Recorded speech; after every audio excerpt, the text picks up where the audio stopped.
दोस्तों आज के इस वीडियो में हम लोग सॉल्व करने वाले हैं क्लास 10th के मैथ का जो चैप्टर 6 है उसी का प्रश्नावली 6.5 को। ठीक है, तो इसमें हमने ये जो क्वेश्चन देख रहे हैं क्वेश्चन नंबर 1 और भी यहाँ पर ये जो क्वेश्चन है, ठीक है, इन सभी को हमने ऑलरेडी सॉल्व कर दिया है जिसका लिंक आपको डिस्क्रिप्शन में मिल जाएगा। ठीक है, तो इस वीडियो में हम लोग क्वेश्चन नंबर 8 को सॉल्व करने वाले हैं। और दोस्तों ये क्वेश्चन बहुत सारे ऐसे स्टूडेंट हैं जिनके लिए ये काफ़ी कठिन क्वेश्चन लगता है, ठीक है, लेकिन ये एकदम आसान है। और इसका आसान तरीका क्या होता है चलिए वो हम लोग समझते हैं। तो दोस्तों यहाँ पर आपका क्वेश्चन नंबर ये 8वां, ठीक है, इसको हमने नोट कर लिया और ये जो फिगर आप देख रहे हैं ये आपके बुक में बना हुआ है। ठीक है, तो चलिए इसको हल कैसे करेंगे। तो सबसे पहले क्वेश्चन देखते हैं। तो इसमें कह रहा है कि त्रिभुज एबीसी के अभ्यंतर में स्थित कोई बिंदु ओ है। ठीक है, यहाँ पर ओ बिंदु है तथा इसमें क्या है ओ डी लंब है बीसी पर। देखिए यहाँ पर ये बीसी है, ये ओ डी लंब है। उसके बाद से ओ ई, तो ओ ई भी है, ओ ई है ये वाला, ठीक है, एसी पर लंब है। ओ एफ है तो ओ एफ ये आपका ए बी पर लंब है। तो इसमें कह रहा है कि ये जो क्वेश्चन आप देख रहे हैं ये फर्स्ट और सेकंड ये दोनों को हमें सिद्ध करना है। ठीक है, कैसे सिद्ध करेंगे। सबसे पहले तो यहाँ पर देखेंगे ये जो क्वेश्चन आप देख रहे हैं, ठीक है, इसी से आपको पता चल जाएगा कि हाँ ये इस फिगर में क्या और भी करना है। तो जैसे यहाँ पर कह रहा है कि ओ ए का स्क्वायर, ठीक है, ओ ए का स्क्वायर। तो आप यहाँ पर देखेंगे यहाँ पर ए है, यहाँ पर ओ है। अब इसका स्क्वायर कैसे कर सकते हैं। ठीक है, जैसे कि अगर आप मान लीजिए कि आपको अगर एक समकोण त्रिभुज इस तरीके से दे दिया जाए, ठीक है, और यहाँ पर मान लीजिए ए है, यहाँ पर मान लीजिए ओ है, यहाँ पर मान लीजिए बी है।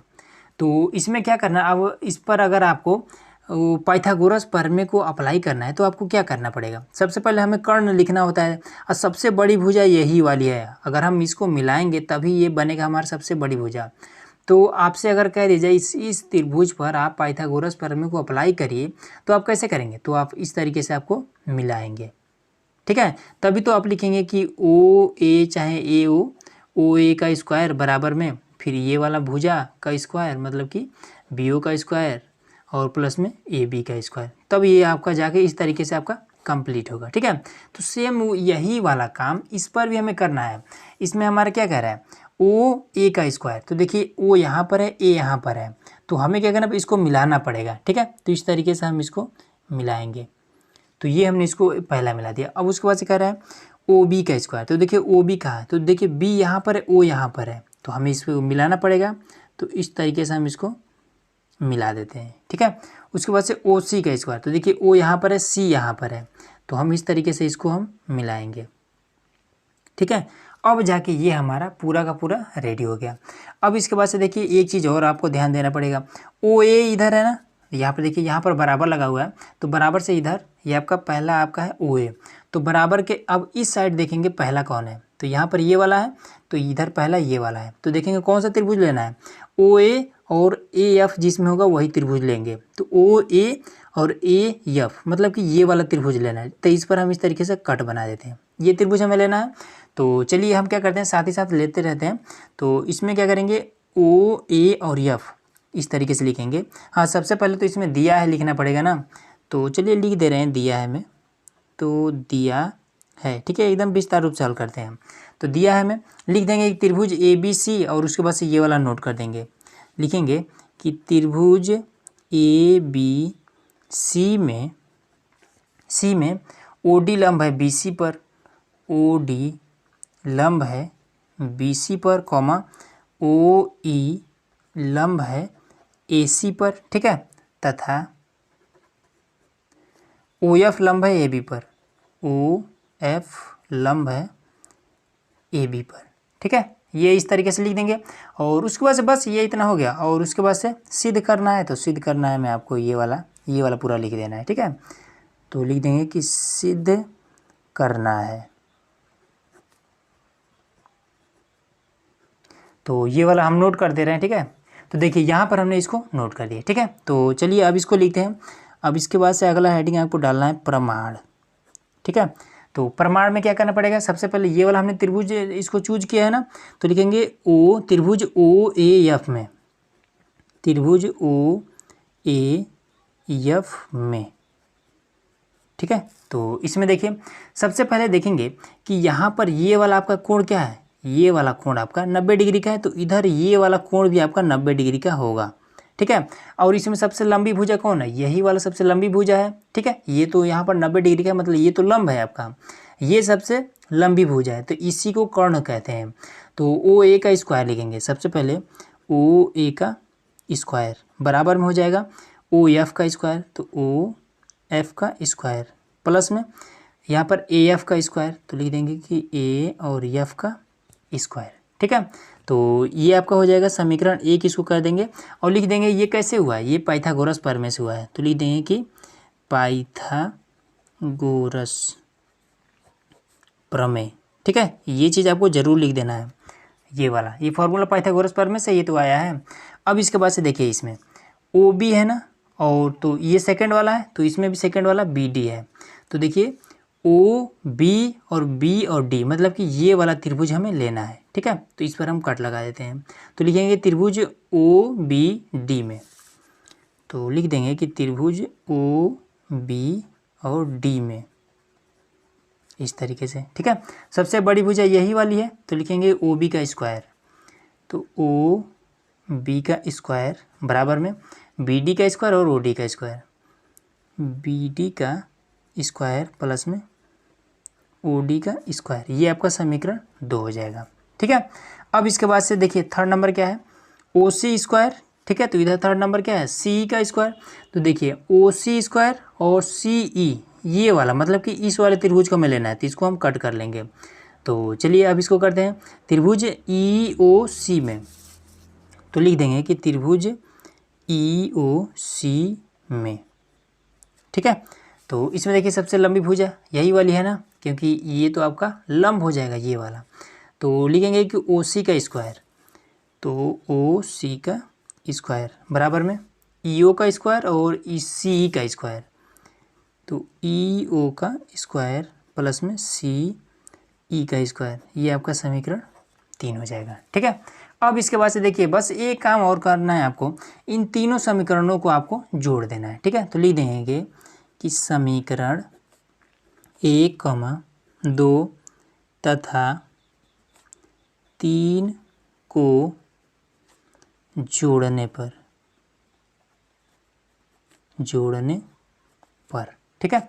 तो चलिए इसको जोड़ते हैं, तो ओ ए देखिए सबसे पहले बराबर के इधर वाला जो है उस सभी को जोड़ लेते हैं, तो ओ ए का स्क्वायर और ओ बी का स्क्वायर प्लस में ओ बी का स्क्वायर प्लस ओ सी का स्क्वायर, ओ सी का स्क्वायर बराबर में ओ एफ और ए एफ का स्क्वायर, तो ओ एफ का स्क्वायर प्लस में ए और एफ का स्क्वायर, उसके बाद से प्लस में बी डी और ओ डी का स्क्वायर, तो लिख देंगे कि बी डी का स्क्वायर और प्लस में ओ डी का स्क्वायर, ये दोनों लिख दिए। अब इसको तो ओ ई लिखिए चाहे ई ओ लिखिए, कोई दिक्कत नहीं है, ओ ई का स्क्वायर प्लस में सी और ई का स्क्वायर, ठीक है। ये सभी को हमने लिख दिया। अब देखिए हमें सबसे पहले सिद्ध क्या करना है, तो ए ओ बी ओ और ओ सी, तो यहाँ पर देखिए बराबर के इधर ओ ए और ओ बी और ओ सी तो आ गया है, ठीक है। और हमें क्या चाहिए माइनस में ओ डी ओ ई और ओ एफ चाहिए, मतलब कि बराबर के इधर अगर देखा जाए तो ए एफ बी डी और सी को रखना है, ठीक है। तो देखिए यहाँ पर हमें ए एफ को और बी डी को और लास्ट में क्या है सी ई है, ठीक है, सी ई, तो ये वाला, ठीक है। ये इन तीनों को, इसको और इसको तीनों को छोड़ कर बाकी सबको हम इधर कर देंगे और आपका आंसर आ जाएगा। देखिए यहाँ पर हम कर देंगे कि ओ ए का स्क्वायर प्लस में ओ बी का स्क्वायर प्लस में ओ सी का स्क्वायर, अब इसको इधर लाएंगे तो माइनस में, प्लस है तो माइनस में हो जाएगा ना, तो ओ एफ का स्क्वायर और इसको इधर ला देंगे तो माइनस में ओ डी का स्क्वायर और इसको इधर ला देंगे तो माइनस में ओ और ई का स्क्वायर, तो बराबर में क्या बचेगा ए एफ का स्क्वायर और प्लस में बी डी का स्क्वायर और प्लस में ये वाला सी ई का स्क्वायर, बस यही आपका, यही तो आपको सिद्ध करना था, ये हमने सिद्ध कर दिया एकदम आसान तरीके से, ठीक है। बस क्या करना है आपको दोस्तों कि स्टेप बाय स्टेप आपको हल करते जाना है, ठीक है, और आपका इस तरीके से ईजिली आ जाएगा। तो ये आपका आ गया। अब देखिए इसको हम क्या करते हैं, ये तो आपका आंसर आ गया ना, इसी को हम करते हैं समीकरण 4 मान लेते हैं और इसी की मदद से, ठीक है, इसी की मदद से आपका ये जो सेकंड वाला है ये भी आपका ईजिली आ जाएगा। देखिए कैसे, आपको क्या करना है कि देखिए आपने इसको और तीनों त्रिभुजों को तो आपने ले लिया, ठीक है। अब हमें इसमें करना है, ठीक है। तो देखिए हमें क्या करना पड़ेगा, ओ ए, ठीक है, ओ ए और ओ ए के साथ में हम क्या रख सकते हैं, ओ ए के साथ में जैसे कि अगर हम इस वाले त्रिभुज को देखें तो यहाँ पर देखिए ओ ए एक तो हमें मिल जा रहा है भुजा, अब इसके साथ में ओ ई भी है और ए ई भी है, ठीक है। तो हम देखेंगे कि हमें इसमें क्या क्या मिल रहा है। तो देखिए ओ ई तो हमारे पास है, इसमें ओ ई भी मिल रहा है, तो ओ ए और ओ ई ये हमें इसमें दिया हुआ है। देखिए ओ ए और ओ ई ये दोनों मिल रहा है ना, तो हम इसमें क्या कर देंगे, लिख लेंगे इन दोनों को साथ में कि ओ ए का स्क्वायर और ओ ई का स्क्वायर, माइनस लगा है तो माइनस में ओ ई का स्क्वायर लिख लेंगे इस तरीके से, बीच में प्लस लगा है तो प्लस लगा देंगे। अब ओ बी के साथ में क्या लिखेंगे, तो यहाँ पर देखिए ओ और बी है, ठीक है, तो इसी के साथ में हम ओ एफ लिख लेंगे ये वाला, ठीक। तो देखिए इसमें तो ओ एफ है कि नहीं है, देखिए यहाँ पर है, तो हम ओ बी के साथ में ओ एफ लिख लेंगे, तो ओ बी का स्क्वायर माइनस में ओ एफ का स्क्वायर, ठीक है। अब यहाँ पर प्लस है तो प्लस लगाएंगे। अब ओ सी के साथ में क्या लिखेंगे, तो देखिए इस वाले में हमें देखना है ना, तो देखिए ओ सी यहाँ पर है, तो ओ डी यहाँ पर हमारे पास है, तो देखेंगे ओ डी इसमें है या नहीं है, तो देखिए यहाँ पर है, ठीक है। तो ओ सी के साथ में हम ओ डी को रखेंगे, तो ओ सी का स्क्वायर माइनस में ओ डी का स्क्वायर, ये आपका हो जाएगा, ठीक है।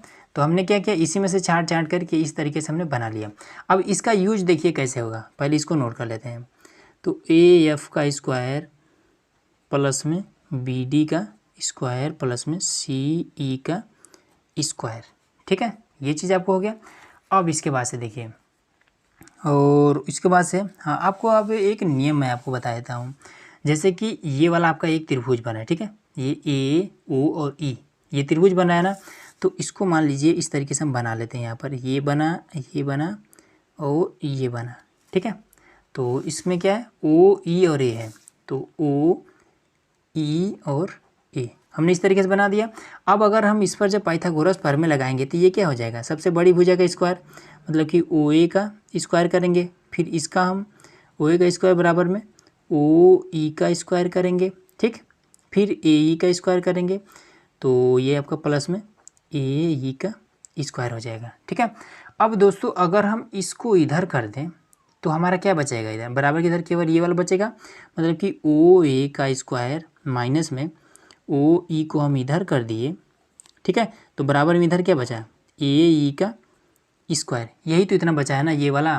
तो देखिए अब हमारे पास यहाँ पर क्या है, ओ ए और माइनस में ओ ए माइनस में ओ ई, तो बराबर में क्या आया है, ए ई का स्क्वायर ही तो आया, मतलब कि ये दोनों जब भुजा हमारे पास है तो इन दोनों के स्थान पर हम ये वाला मान, इसका मान रख सकते हैं अगर माइनस में हो तब, ठीक है।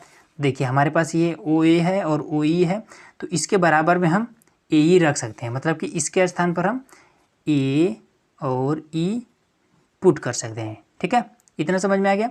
अब उसके बाद से इसमें भी देखिए ओ बी है और माइनस का ओ एफ है, तो अब इस फिगर में देखिए यहाँ पर है ओ बी और यहाँ पर है आपका ओ एफ, अब बचा क्या है, ये बी और एफ बचा है, ठीक है। तो हम क्या करेंगे, ये वाला और ये वाला माइनस में करके हमारे पास दिया हुआ है, तो हम क्या करेंगे, बराबर में उसके स्थान पर बी और एफ का स्क्वायर रख देंगे, ठीक है। देखिए यहाँ पर ओ बी और ओ एफ दिया हुआ है, तो इसके स्थान पर हम बी एफ का स्क्वायर लिख देंगे, ठीक है।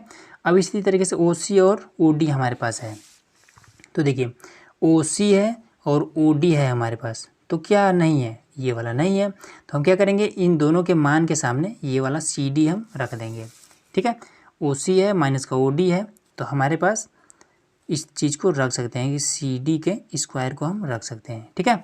अब बराबर में ये वाला रख देंगे कि ए एफ का स्क्वायर प्लस में बी डी का स्क्वायर प्लस में सी ई का स्क्वायर, बस यही चीज़ हमें सिद्ध करना था और ये हमने दोनों को सिद्ध कर दिया, ठीक है दोस्तों। अब दोस्तों यहाँ पर हमारा क्वेश्चन नंबर 9, ठीक है, तो देखिए ये भी एकदम आसान क्वेश्चन है, बस आपको क्या होना चाहिए, पाइथागोरस प्रमेय आना चाहिए, ठीक है। तो देखिए इसमें क्या कहता है कि 10 मीटर लंबी एक सीढ़ी, ठीक है, एक सीढ़ी है जो कि 10 मीटर लंबी है और कह रहा है कि दीवार पर टिकाने पर भूमि से 8 मीटर की ऊंचाई पर स्थित एक खिड़की तक पहुंचती है। मतलब कि इसमें क्या करता है कि दीवार है एक, इस तरीके से फिगर भी बना लेते हैं, ठीक है, कोई इस तरीके से एक दीवार है, ठीक है, और एक सीढ़ी है, जब हम इस दीवार के सहारे जब इस तरीके से लगाते हैं ठीक है। तो इसकी भी लंबाई दे रखा है, कितना, सीढ़ी की जो लंबाई, ये हमारा सीढ़ी है, ठीक, इसको हमने इस दीवार के सहारे लगा दिया है और इसकी लंबाई क्या है 10 मीटर। तो 10 मीटर इस तरीके से हम इसको बता दिए, ठीक है। तो 10 मीटर है। उसके बाद से इसकी जो ऊंचाई दिया है ना वो कितना 8 मीटर है। तो इसको भी लिख देते हैं कि यहाँ से आपका 8 मीटर है, ठीक है। तो इसमें 8 मीटर की ऊंचाई पर स्थित है, एक खिड़की तक पहुँचती है, ठीक है। तो मान लीजिए खिड़की यहीं पर है, ठीक है, खिड़की तक पहुँचती है। तो दीवार के आधार से, तो दीवार का आधार ये निचला वाला तली जो है आधार से, और सीढ़ी के निचले सिरे की दूरी ज्ञात कीजिए, ठीक है। दीवार का आधार और ये सीढ़ी का निचला सिरा, इसका हमें दूरी मतलब आधार बताना है इसका, ये इस तरीके से, ठीक है। जब दो चीज़ मालूम हो जाए तो ऑटोमेटिक ये वाला तीसरा तो बन ही जाता है, ठीक है। इसका नाम देते हैं, इसको मान ए, ये बी और ये आपका सी हो गया, ठीक है। इस चीज़ को हमें बताना है। तो चलिए इस पर हम हल करते हैं इसको। तो देखिए पाइथागोरस प्रमेय हमारा क्या कहता है कि सबसे बड़ी वाली भुजा के स्क्वायर इन दोनों के भुजाओं के स्क्वायर के योग के बराबर होता है। तो चलिए इसको करते हैं। तो सबसे पहले तो हम हल लिखते हैं, एकदम विस्तार रूप से कर देते हैं, ठीक है। तो इसमें लिखना है पहला कि दिया है। तो क्या दिया है इसमें कि इसकी जो ऊंचाई है, दीवार की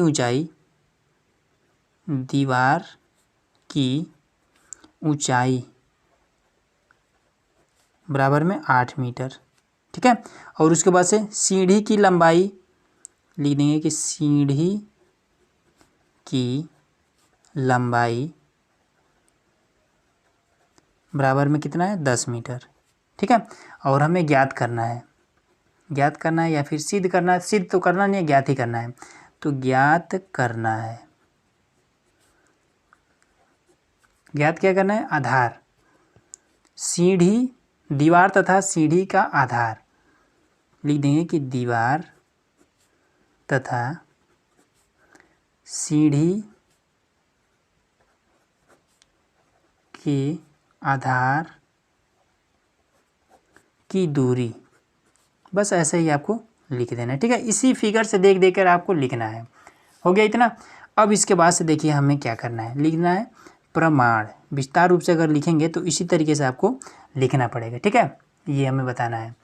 तो अब इसके बाद से देखिए क्या करेंगे, इस पर हम लगा देंगे पाइथागोरस प्रमेय, ठीक है। तो पाइथागोरस प्रमेय क्या कहता है, सबसे बड़ी वाली भुजा का स्क्वायर मतलब कि ए बी का स्क्वायर बराबर बी सी का स्क्वायर प्लस ए सी का स्क्वायर। कैसे, पाइथागोरस प्रमेय से लिख देंगे, ठीक है। पाइथागोरस प्रमेय से, ठीक है, ये चीज़ लिख देंगे, एकदम मतलब बेहतर रहेगा, ठीक है। अब चलिए इसका मान रख देते हैं। तो ए बी का मान कितना है, ए बी का मान ये 10 है, तो 10 का स्क्वायर कर देंगे, ठीक है, आसान है एकदम से। बी सी का मान कितना है, तो यही तो हमें ज्ञात करना है, तो लिख देंगे बी सी का स्क्वायर। ए सी का मान कितना है, तो 8 है, तो यहाँ पर लिख देंगे 8 का स्क्वायर। अब क्या करते हैं, इसको हम इधर लाते हैं, ठीक है। तो 10 दाम 100 हो जाएगा, ये 100 हो गया। अब ये 8 8 64, तो इधर आएगा तो ये 64 हो जाएगा। अब ये आपका बी सी का स्क्वायर, ठीक है।